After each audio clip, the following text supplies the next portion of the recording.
iniciar aqui a gravação da terceira apresentação do simpósio, o 41º simpósio pernambucano de parapsicologia, neste sábado, 2 de dezembro de 2023. A próxima apresentação vai ser de Valdo da Rosa Borges, fundador do nosso instituto, que tratará do tema fenômenos psi que não mais acontecem. Por favor, Bem, bom dia a todos. O tema que vai ser abordado de maneira muito superficial, embora procure generalizar, é justamente sobre fenômenos que aconteceram e hoje não mais acontecem. Não quer dizer que eles tenham sido extintos, porque o que ocorreu uma vez não quer dizer que não ocorrerá mais. Então, são fenômenos realmente interessantíssimos, que foram bem pesquisados e que nós vamos abordar de maneira rápida, porque o tempo é curto. Então, vamos lá. Fenômenos psíquicos não mais ocorreram. Vamos começar, então. O primeiro é o mais antigo, é xenografia. Xenografia é quando uma pessoa fala ou escreve em idioma que não conhece. Principalmente nesse caso que eu vou citar, era uma pessoa que falou em egípcio, que escreveu em egípcio antigo, ou seja, não era uma língua viva, era uma língua morta. Então, como é que ela sabia falar e escrever nessa língua? Foi a médium J. Bellman, que era mais conhecida como Rosemary, e que personificava um espírito que se dizia chamar Lady Nona, e que vivera no Egito na época dos faraós. Ela falava, então, o idioma utilizado naquele país. Lady Nona transmitiu também por psicografia, durante anos, uma enorme quantidade de mensagens sobre fatos da vida egípcia, no tempo em que elas viveram lá e na linguagem da época. Isso é praticamente desaparecido. O egiptólogo Howard Hume, que pesquisou o fenômeno, confirmou a autenticidade das informações e do idioma falado por Rosemary. Bom, eu quero lembrar o seguinte: os fenômenos psíquicos, telepatia, clarividência, premonição, não. Eles continuam, principalmente a telepatia. E também de ver fantasma. Isso aí continua as pessoas vendo fantasma. Tá? Não tem problema nenhum. Bom, então vamos ao fenômeno mais difícil que realmente nunca mais ouvi falar. Pode ser que exista, mas só que se for no centro espírita fechado em qualquer pesquisa científica. Então, vamos à materialização completa. Quando uma entidade que emana do paranormal aparece, é examinada, né? E nós temos aí quem? A Florence Cook, que o juiz materializava um espírito chamado Kate King. Ela foi pesquisada por William Crookes e não se observou qualquer indício de fraude. Ela está aí ao lado de um pesquisador que está examinando a Kate King. Tá? Outro também, fenômeno interessante, foi com Elizabeth Desperance. Elizabeth Desperance, ela realizava esses fenômenos a plena luz e se materializavam duas entidades, que era Leila e outra que era Yolanda. A Leila está aqui à esquerda, Yolanda está à direita. Inclusive, houve casos em que Elizabeth Desperance ela sai de braço dado com a entidade. Isso nunca mais apareceu. Eu estou correndo por causa do tempo. Vamos lá. O terceiro caso. Aí nós temos Carlo Mirabelli, que é de origem italiana, e ele produz fenômenos extraordinários, né? Inclusive de levitação. Aí, ele, numa das materializações, o que apareceu?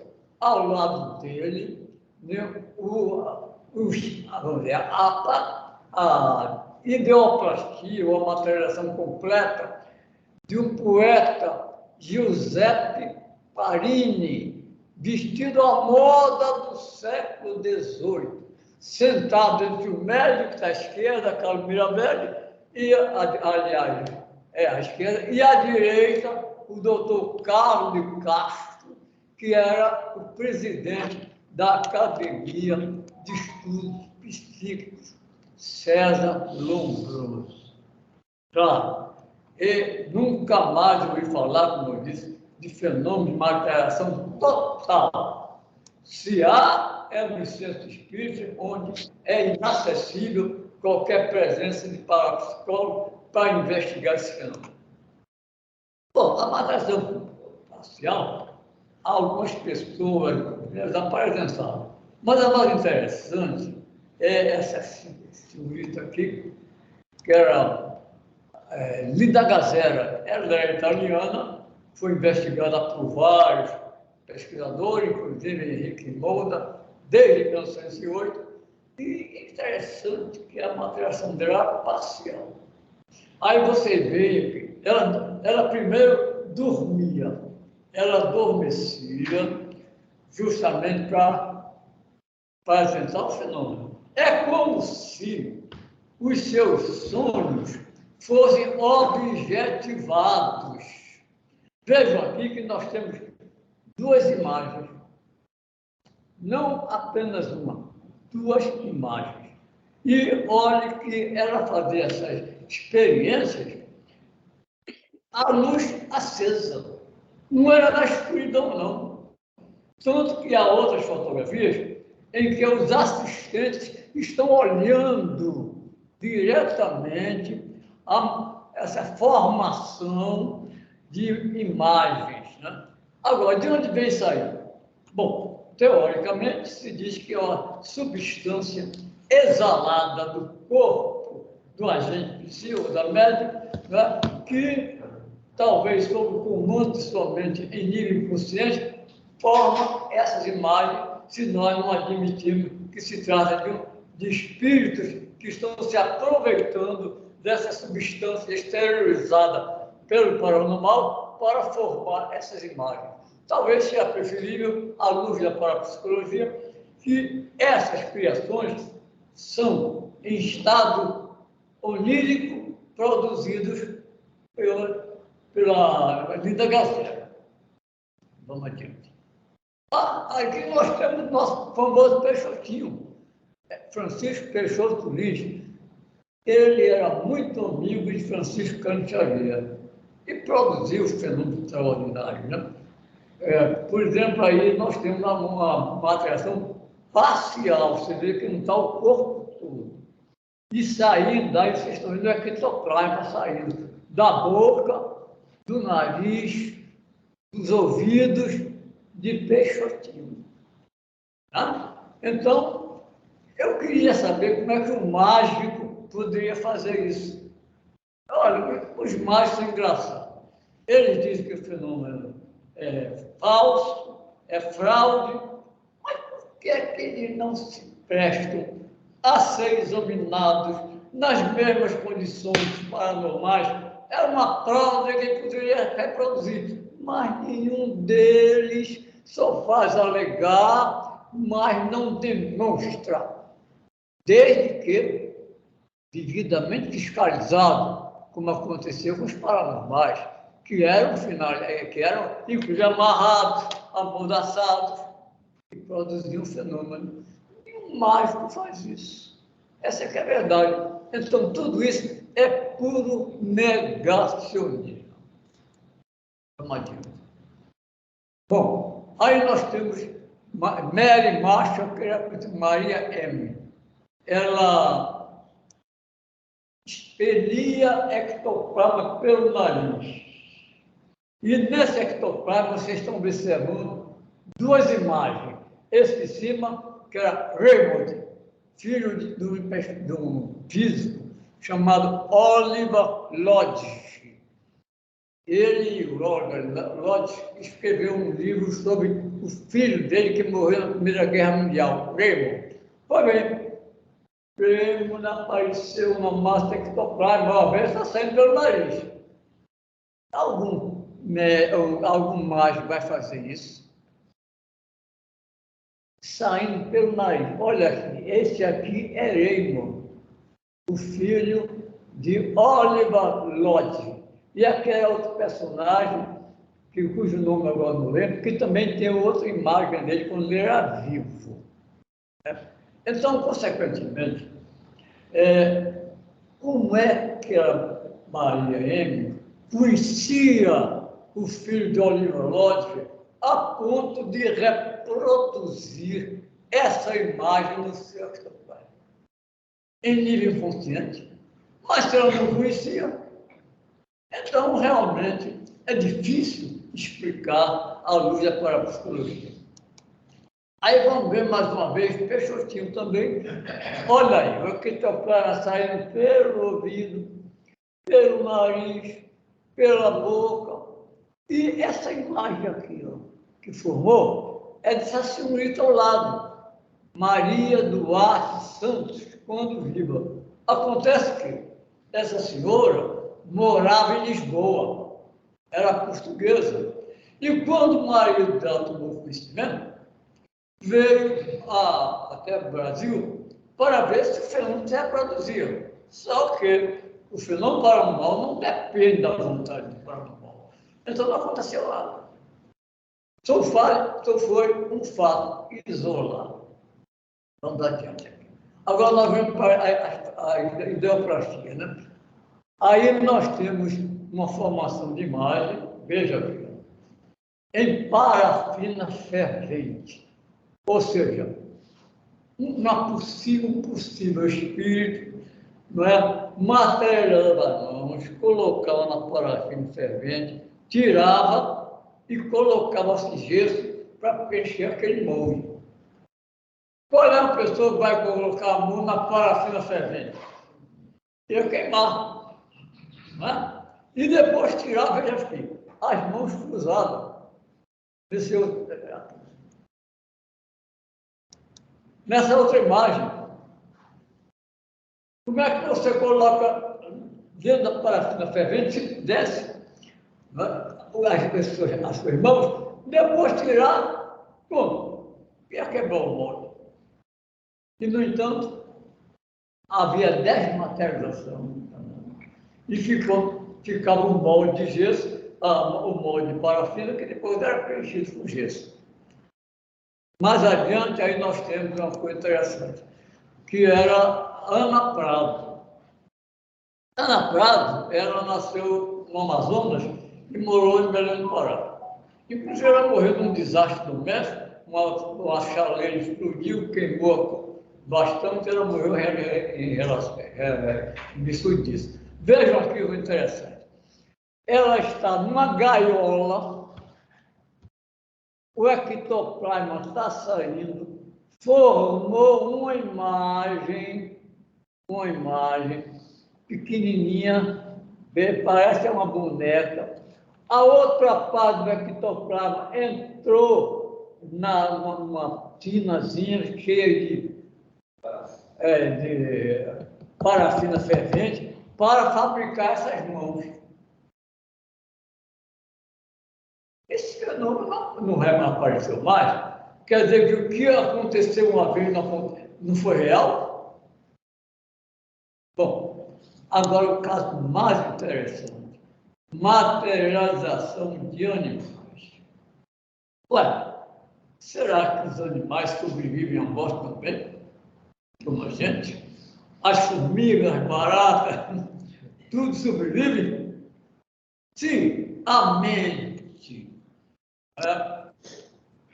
é independente do cérebro, porque só nós podemos sobreviver, e não os animais. Bom, aí nós temos quem?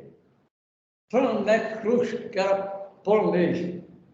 Ele, em algumas ocasiões, materializava animais. Esse é um deles. Vejam aqui com a espécie de águia, ou coruja.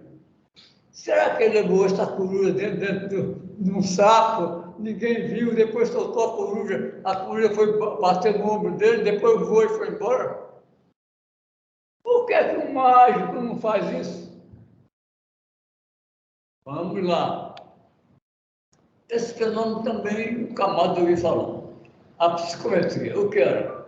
Era um paranormal, pegava um objeto que pertencia a uma outra pessoa, ou que diz respeito a algo que aconteceu no passado, e de posse desse objeto consegue extrair informações sobre o dono desse objeto ou sobre o fato a que esse objeto está relacionado. É chamada psicometria. E a radiestesia, ou rabdomancia, é quando o agente psíquico, utilizando uma varinha, é capaz de localizar onde estão objetos ferrosos. Então, deve ser a vibração transmitida pela varinha que faz com que ele interprete isso como se fosse um depósito de ferro, de cobre, qualquer coisa. Companheiro. Bom, estigmatização. Aí nós temos várias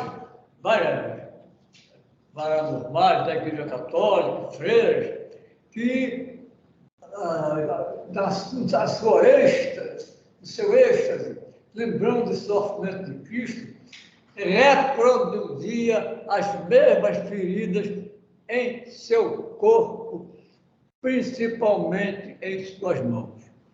Quem inaugurou esse fenômeno foi São Francisco de Assis.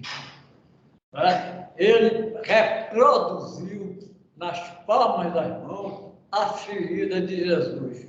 Só que Jesus foi pregado nos pulsos e não nas mãos, senão arriava. Mas, como não havia informação a esse respeito, eles imaginavam que as feridas fossem nas mãos, o que não é verdade. E Teresa Neumann, ela foi famosa, ela sangrava depois e nunca chegou até a anemia.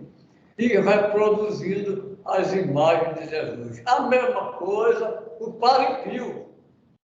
O Padre Pio também, inclusive, foi investigado pela igreja, porque se desconfiava que ele estava fraudando. Só que a pessoa vai se ferir só para obter um fenômeno, para demonstrar o quê? Demonstrar que estava doido. Então, o Padre Pio ficou famoso, apesar de ter sido perseguido pela própria clero, mas depois ficou constatado que não havia nenhuma falha. E também a Leonora Tubum, que apresentou também esses fenômenos de estigmatização. Demografia. Quem foi famosa era Olga Caro. Ela pedia que a pessoa pensasse uma coisa e escrevia no braço ou na mão a frase. Era demografia. O Instituto, há muitos anos atrás, esteve em Limoeiro, se não me engano, para examinar o caso de uma garota lá, de uma jovem, que produzia fenômeno de demografia. Só que estivemos lá e não aconteceu nada. Não quer dizer que tenha sido fraude, que não tenha acontecido. Apenas, como já disse, o fenômeno não depende do agente psíquico, do paranormal, do médium, seja o que for. Essa coisa não acontece quando se quer. E nós não tivemos a felicidade de ver o demografia. Bom, vamos lá então para a levitação. Bom, qual é o caso comprovado mais antigo? Frei Cupertino, a Igreja Católica. Quando ele ia celebrar a missa, entrava em transe e voava. Levitava. Chegou uma vez que foi para cima da árvore. Aí a igreja proibiu de ele celebrar a missa, porque quando ele celebrava, entrava em eixo, levitava. E o pessoal ficava com o olho na missa e com o olho no padre. Não prestava atenção nem à missa, para prestar atenção ao padre. No entanto, ninguém disse que foi fraude. É engraçado. Quando ocorre no ambiente espírita, vamos dizer, é fraude. Quando acontece no ambiente católico, não é milagre. Qual é a diferença? Então, tivemos aqui o quê? Carlos Mirabelli, como já falamos antes. Olha que levitação. Isso é fraude, está vendo que é uma composição? Como composição? Você não pode manipular uma chapa fotográfica. Não tem como. E aí, infelizmente, nós não temos fotografia dele, o Daniel Dungler, que ele, entre outras coisas, conseguiu evitar. Isso a plena luz, todo mundo vendo. Claro que hoje não acontece mais isso. Mas porque isso aconteceu uma vez ou algumas vezes, quer dizer que nunca existiu? Bom, a telecinesia o que é? É movimento, né, de objetos que acontece geralmente a nível inconsciente. Eu observei isso. Objetos se movimentar, né, sem que o agente em si fizesse. Mas aqui nós temos a telecinesia voluntária, que era de uma soviética, de uma russa, Nina Kulagina, né? Que era Nélia Mikhailova. Então, ela conseguia movimentar os objetos com a sua mão à distância, né? Às vezes dentro de uma cápsula de vidro, para dizer que não era a energia dela, e ela movimentava o objeto. E nós temos aí o Jacques Weber. Vejam vocês, a mesa levantada. Né? Essa mesa está equilibrada no pé dele, na perna dele. Senão cairia pela lei da gravidade. Será que algum mágico faria essa coisa? Veja quantos negacionismos dessa turma. Não conhece nada, nunca viu nada e nega. Nega simplesmente por negar, nega por implicância. Mais adiante. Aí nós temos agora uma telecinesia por ectoplasma. Vejam vocês que esse médium, vamos dizer, que no espírito, esse médium Francisco Antunes Melo. Vejam vocês que o ectoplasma está saindo do nariz dele, né, da boca e pegando um disco, coisa que não existe mais, né?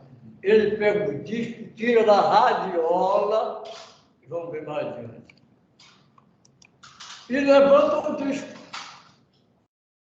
Oh, que beleza! Qualquer mágico pode fazer isso. O ectoplasma. Quer dizer, há um direcionamento. Agora, ele quis fazer isso? Ele estava em transe. E, no entanto, a nível inconsciente, ele conseguiu obter esse fenômeno assim, muito interessante. Bom, esse também não existe mais. Pneumatografia ou escrita direta. Ou seja, o mais famoso foi o Barão de Gustav, que ele produziu esse fenômeno em 20 idiomas diferentes. Xenocracia, e o que é escrita direta? É a formação de imagens, frases no papel, sem ação do paranormal. Ou seja, o papel se escreve por ele mesmo.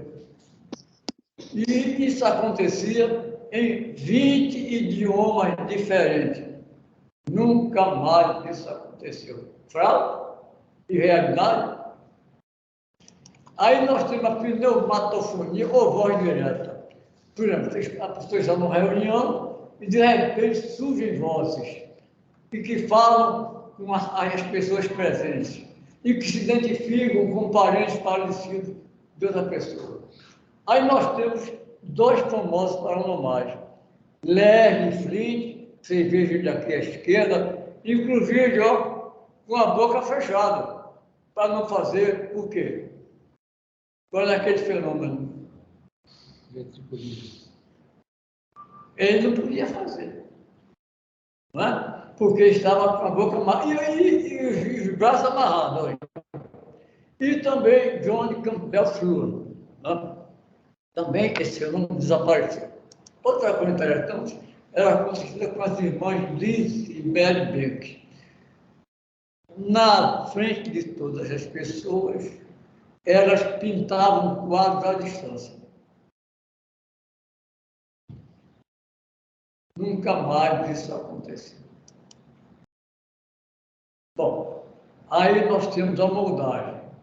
Moldagem é a reprodução da imagem em cera ou em qualquer outra coisa maleável, que era obedecida por quem? Eusapia Paladino, uma italiana que foi muito pesquisada. Claro que ela cometeu alguns equívocos. Por quê? Porque eles recebiam dinheiro porque eram profissionais. Então, quando a coisa não funcionava, agora só que como eram mágicos e não sabiam fazer mágica, rapidamente era pega em fraude, né? Mas aqui, ó, ela produziu isso à distância. Não foi junto dela, não. À distância. Ó, a impressão em almácega obtida à distância por Eusapia Paladino. Veja que coisa, como a mente é capaz de alterar a matéria. E não só a matéria, até, vamos dizer, os seres vivos também. Eu estou correndo muito por causa do tempo. Né? O que é uma metafonia? Isso eu presencio. Eu tive a felicidade de presenciar esse fenômeno. É o transporte de objetos ou seres vivos, né? Flores, ó, aqui no caso aqui de Elizabeth Desperrance, esse lírio não estava na reunião e apareceu junto dela. Agora, eu tive um caso de metafonismo também. Eu tinha meus 25 anos e participava com um grupo fechado, pessoas, de amigos, né? Era eu, meu cunhado, a minha concunhada, que era médium, e o casal, e Márcio e a esposa de Antônio e Temista. Somente nós. E durante 2 anos, nós fizemos reuniões de psiquiatra. Aí eu vi vários fenômenos, metafonismo, esse movimento de objeto, né? Tinha um apito que a gente colocava na mesa, o apito saía voando. Aquela temperatura que eu vou depois, fotogênese, né? Luzes que brilhavam no ambiente escuro.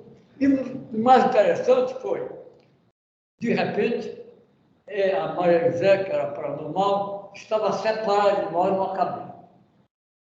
A essa altura, nós já trabalhávamos com a luz vermelha bem clara. Todo mundo via todo mundo. De repente, atrás da cabine, surgiu uma nuvem luminosa que foi até o teto. Desceu, e uma mão luminosa abriu a cortina e mostrou a Maria Elizabeth. Olha ela ali, Valdemar.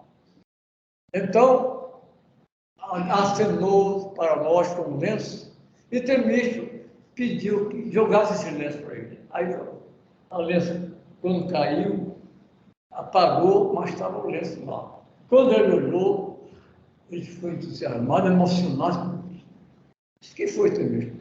Esse lenço aqui, nós colocamos no rosto de minha esposa quando ela faleceu. Então, eu já estava bem acostumado e perguntei à mão, você pode vir até aqui?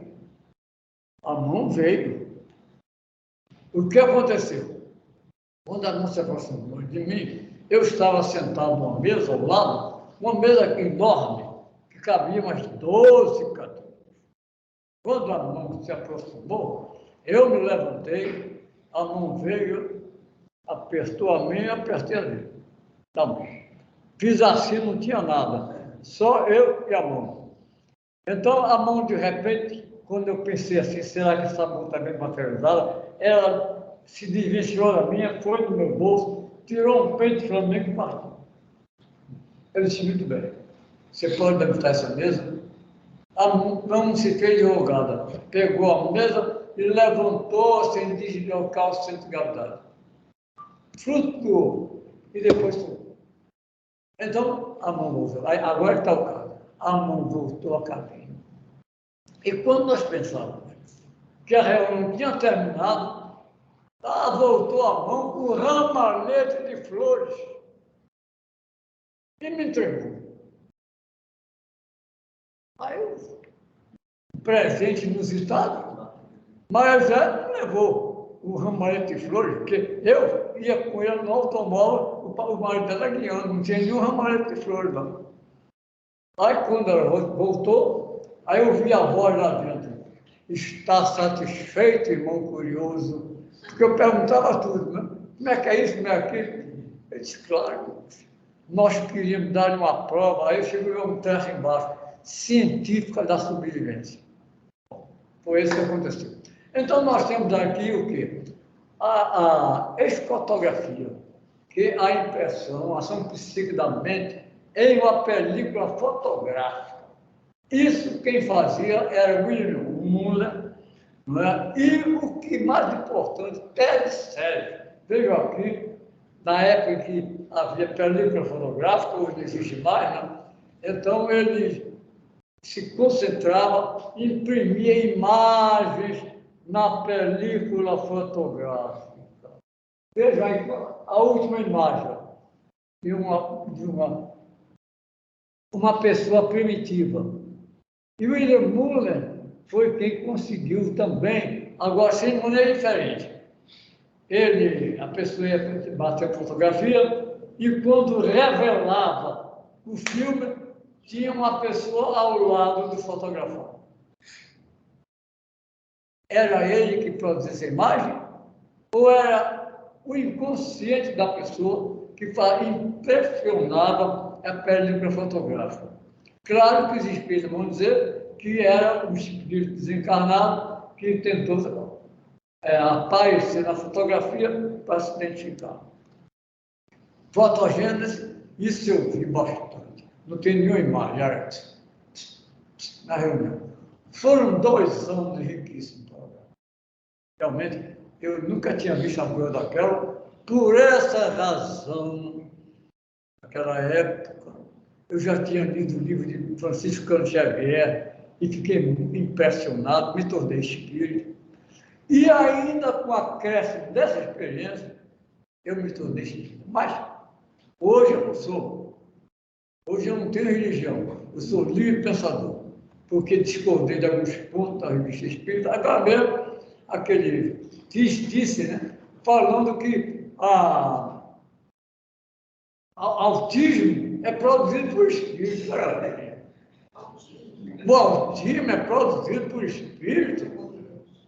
Então, a criança autista é obcecada? Olha, essa besteira, francamente. Agora, torivismo ou tipologia são pancadas. Isso eu vi também muito. Agora, quando ela uma mensagem, ela toca como se fosse uma pancada. 2 pancadas são 10. E assim, um negócio muito demorado para transmitir uma mensagem. Bom, outra coisa. Dobragem de metais. Vejam aí, é o Thomas Green morto. Thomas hoje deve estar com quase 80 anos. Ele esteve aqui no Recife, produziu várias imagens. Vejam aqui nessa outra, à direita, aqui. Dentro da colher tem letras. Letras. Eu conheci pessoalmente o Magrinho Horta, porque quando ele vinha ao Recife, ele se hospedava na mansão de Perseu Lemos. Tá? Em certa ocasião, conversando com ele, até jantamos juntos, patrocinado por Perseu, ele me deu um livro, o livro ficou perfumado. Eu tenho até esse livro em casa. Continuando. Pois bem, então, Thomas produzia fenômenos extraordinários. Aqui está ele, ó, quebrando um garfo sem tocar nele. É fotografia, não é truncagem, não. Está aí. Tá? Bom, psicografia xenoglóssica. Já estamos no fim, né? Eu acho que cheguei na minha meia hora, não foi? Passou. Passou. Estamos na parte das perguntas. Agora, então vamos ver aqui. Isso produzido à distância por quem? Francisco Cândido Xavier. Olha aqui. Chico não falava inglês. Uma mensagem em inglês. My dear student friend. Outra mensagem em italiano. Como é que se explica isso? Mais adiante, Carlos Mirabel, para concluir, em línguas estranhas, isso é chinês, é o Ronaldo que estuda japonês, Ronaldo identifica isso aí. Que linguagem é essa? Ela foi identificada. Agora, como eu não tive tempo de examinar qual é a linguagem, estou apenas a mostrar a vocês. Certo? Então, meus amigos, de uma maneira muito rápida, né? E de maneira assim, sem detalhe nenhum, eu apresentei o fenômeno e espero que vocês tenham ficado satisfeitos.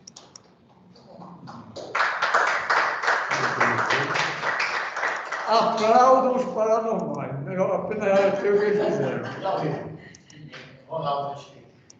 Temos ainda um espaço aí de poucos minutos para pergunta. Por favor, Ronaldo.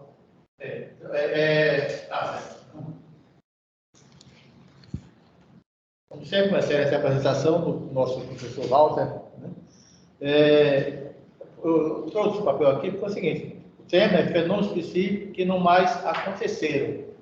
De contraponto, temos o contrário, fenômenos que acontecem hoje e que não aconteciam no passado.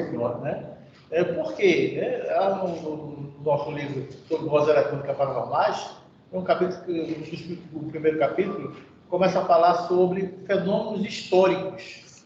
Né? O fenômeno paranormal é um fenômeno histórico, ou seja, é um fenômeno que vai se adaptando com a modificação das condições. Né? Então, por exemplo, um exemplo de um fenômeno que acontece hoje, que não acontecia no passado, são as transcomunicações instrumentais. Né? Mesmo porque não tinha aparelhagem eletrônica ainda, né? Para produzir os fenômenos paranormais. E a própria transcomunicação, ela foi se adaptando. Nós começamos a fazer lá no 17 de agosto, né? 1778, o Instituto era lá em Casa Forte, usando fita cassete. Né? Hoje não usamos mais fita cassete. Usamos a gravação diretamente no computador. Ou seja, enfatizando exatamente o que você falou. Tanto tem fenômenos que não mais aconteceram, né? Mas também tem os fenômenos que não aconteciam no passado, e por ser um fenômeno histórico, alguns desses fenômenos acontecem no presente. Né? É só isso que eu queria fazer. Mas por experimentação, não espontânea. Bom, Começar? Se não tiver, a gente encerra. Ok? Ok. Todos assustados? Então, próximo, vou terminar aqui para a gravação, né? Para poder a gente fazer a mudança aqui do para-choque.